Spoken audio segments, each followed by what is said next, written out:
Hello दोस्तों, स्वागत है आपका हमारे YouTube चैनल पे। तो दोस्तों, जैसे कि आपको पता है, अभी हमारा चक्रवृद्धि और साधारण ब्याज वाला चैप्टर चल रहा है और मैंने आपको 2 क्लासें अपलोड कर रखी है आपके लिए।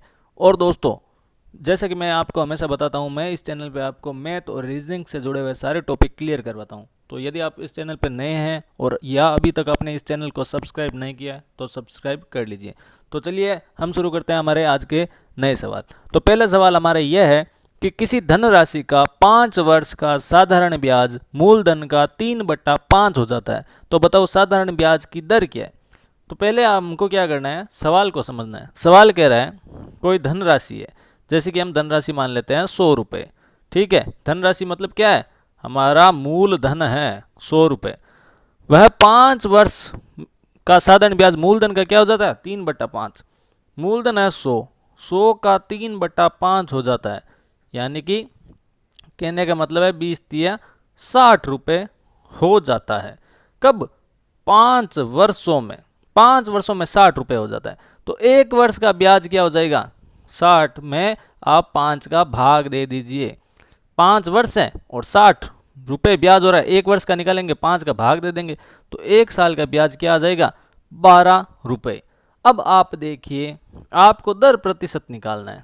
100 पर 12 रुपये बढ़ रहे हैं, यानी कि 12% है। फिर भी आपको निकालना होता है तो क्या करना है, 1 साल का ब्याज है उसको में मूलधन में उसका भाग देके और 100 से गुणा कर दीजिए। 1 साल के ब्याज, ये हमारा मूलधन इंटू 100। 100 क्यों, प्रतिशत निकाल रहे हैं, तो 100 में से 100 कटेगा तो क्या हो जाएगा, 12% हमारी दर हो जाएगी।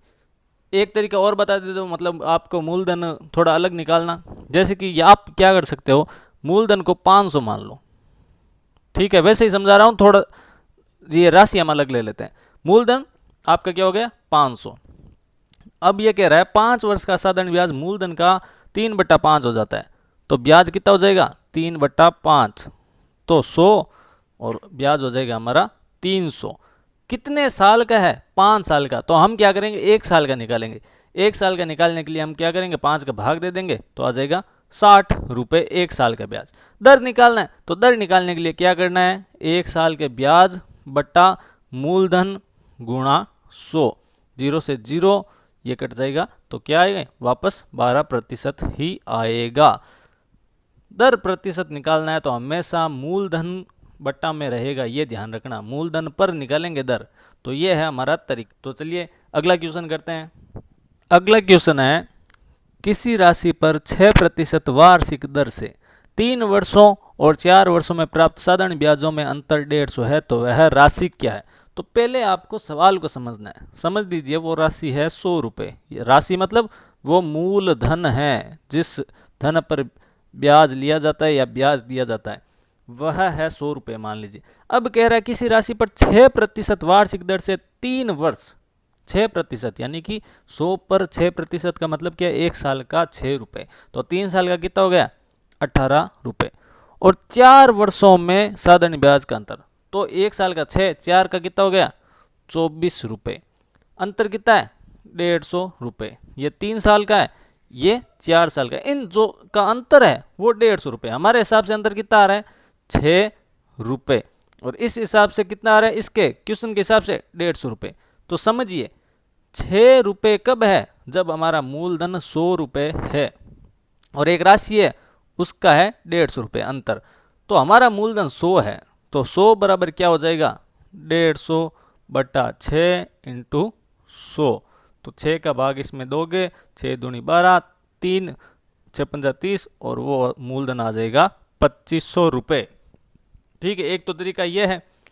दूसरा तरीका क्या है कि कह रहा है 6% की दर से 3 साल का यानी इंटू 3, और 6% की दर से 4 साल का जो अंतर है ब्याजों का वो 150 है। तो देखिए 6×3 = 18, 6×4 = 24, अंतर कितना है, 6%। 6% बराबर कितना है, 150। तो 100% बराबर क्या हो जाएगा, 150/6 इंटू 100 वही आएगा। तो अंतर कितना हो जाएगा, 2500 रुपये। अब एक चीज आप ये समझिए, ये आपको कह रहा है ना 6%। 6% मतलब क्या है, 100 पर आपको 6 रुपये मिल रहे हैं साल के। तो 3 साल के कितने हो जाएंगे 18। 100 पर 6 रुपये, तो 4 साल का कितना हो गया 24। तो अंतर कितना है 6 रुपये, लेकिन क्वेश्चन के हिसाब से कितना अंतर है 150 रुपये। 6 रुपये बराबर 150 है, हमारा 6 इसका 150 है, तो हमारा 100 होगा वो कितना होगा 150 बटा 6 इंटू 100, 2500 रुपये मूलधन हो जाएगा। ये क्वेश्चन है। अब अगला क्वेश्चन है, कोई राशि 5 वर्ष के लिए उधार दी जाती है। ठीक है, कोई राशि है 5 वर्ष के लिए उधार दी जाती है। यदि साधारण ब्याज की दर 3% अधिक होती तो 105 रुपये अधिक प्राप्त होते, तो वह मूल राशि क्या है, यानी वह मूलधन क्या है। अब आप सवाल को समझिए कि कोई राशि है, ठीक है, कोई भी एक राशि है, हम मान लेते वो राशि 100 रुपये, ठीक है, ठीक है, मान लेते हैं। अब कह रहा है यदि साधारण ब्याज की दर 3% अधिक होती। दर 3% अधिक होने का मतलब क्या है, एक साल का 3% यदि वह दर अधिक होती तो आपको 5 साल में 105 रुपये अधिक मिलते। ठीक है, ये दर तो एक साल की है, लेकिन ये ब्याज 5 साल का दे रखा है, तो इस ब्याज को हम एक साल का करेंगे तो क्या हो जाएगा 5 का भाग ये 21। अब देखो ये सवाल अब बना, दर यदि 3% अधिक होती एक साल की, तो एक साल का ब्याज कितना अधिक मिलता 21 रुपये। तो आप स्वयं देखिए 3% बराबर 21 है, तो 100% बराबर कितने हो जाएंगे 21 बट्टा 3 इंटू 100, तो 700 रुपये वह मूलधन है। एक तरीका ये है कि ये दर है आपको एक साल की दे रखी है, ये ब्याज है वो 5 साल का है, तो आप इसको भी 5 साल का कर लो, तो 5 तेरी 15% बराबर क्या है 105, तो 100% बराबर क्या हो जाएगा 105 बट्टा 15 इंटू 100, 15 7 105, 700 रुपये मूलधन। ठीक है ना। दर प्रतिशत का मतलब ही यह है कि उतना प्रतिशत आपको एक साल का ब्याज मिलेगा, यानी कि 10% दर है, तो कहने का मतलब क्या है 100 पर 10 रुपये आपको साल के मिलेंगे। 4 साल के कितने हो जाएंगे 40 रुपये, 5 के 50, बस यही तरीका है। अब एक क्वेश्चन है अगला, बहुत बढ़िया क्वेश्चन है कि साधारण ब्याज की दर से 4 वर्ष में 1200 रुपये के 1488 रुपये हो जाते हैं।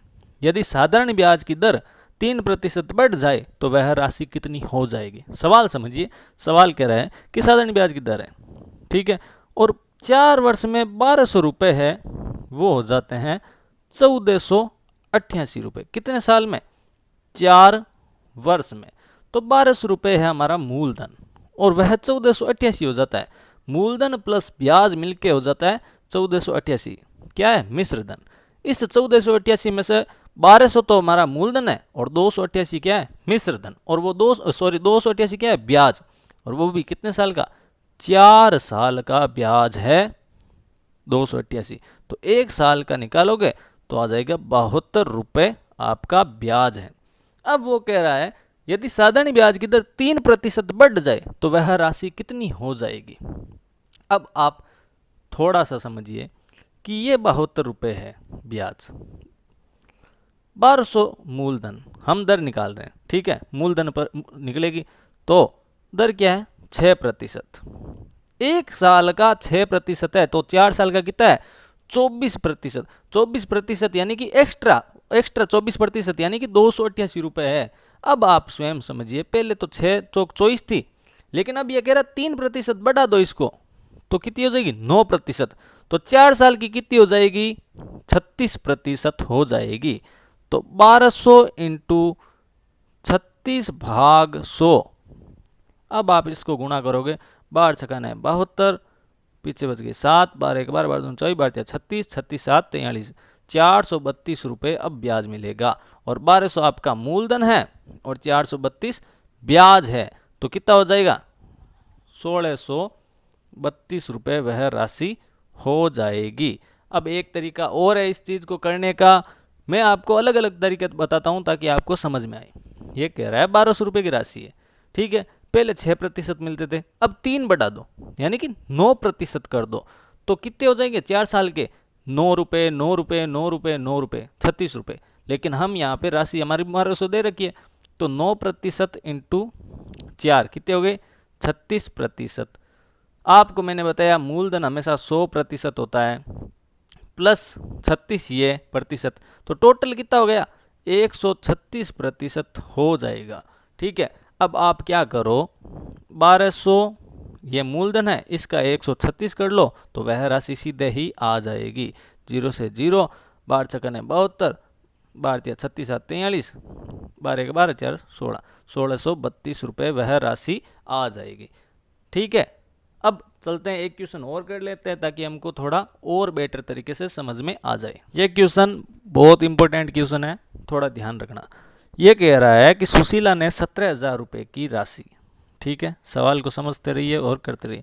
17,000 रुपये की राशि साधारण ब्याज पर उधार ली, ठीक है, साधारण ब्याज पर उधार ली, परंतु साधारण ब्याज की दर पहले 2 वर्ष के लिए 5% वार्षिक, अगले 5 वर्ष के लिए 3% वार्षिक, अगले 2 वर्ष के लिए 4% वार्षिक तथा 9 वर्ष से अधिक के लिए 6% वार्षिक है। तो बताओ सुशीला 12 वर्ष के अंत में कुल कितना ब्याज देगी। अब देखिए, ये एक राशि है, ठीक है, सुशीला क्या करती है, उसने ये राशि उधार ली, ठीक है, किसी व्यक्ति से उधार ली। अब वह कह रही है यदि मैं साधारण ब्याज की दर से 2 वर्ष तक यदि मैं राशि रखती हूं तो मैं तुमको कितने दूंगी, 5% ब्याज दूंगी 2 वर्ष के लिए। ये और 2 वर्ष में यदि मैं नहीं चुका पाती हूं, ठीक है, तो अगले 5 वर्ष के लिए 3% दूंगी।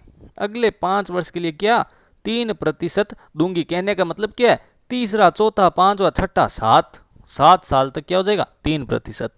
अब कह रहा है फिर भी नहीं चुकाती तो अगले 2 वर्ष के लिए 4%, ठीक है, और तथा 9 वर्ष से अधिक, यानी 5 2 7 9, और 9 वर्ष से अधिक जितने भी रखूंगी मैं उसमें तुम्हें ब्याज क्या दूंगी, 6% दूंगी। समझिए कहने का मतलब क्या है कि भाई 2 साल में दे देती है तो 5% ब्याज लगेगा, 2 साल में नहीं देती है, 4 साल में देती है तो 2 साल तो 5% और जो 2 बच गए उसमें 3%। अब समझ लीजिए यदि वह 8 साल बाद दे दिया तो कितना, 2 साल तो 5%, 5 साल 3%, 5 2 7, 1 साल 4%, ठीक है, ऐसे सवाल को समझना है। अब यह कह रहा है कि सुशीला 12 वर्ष के अंत में कुल कितना ब्याज देगी, 12 वर्ष। तो देखिए 5 2 5 7 2 9 ये हो गए और बाकी कितने बच गए, 3, 12 में से 9 गए, 3 साल इसका 6% लगेगा।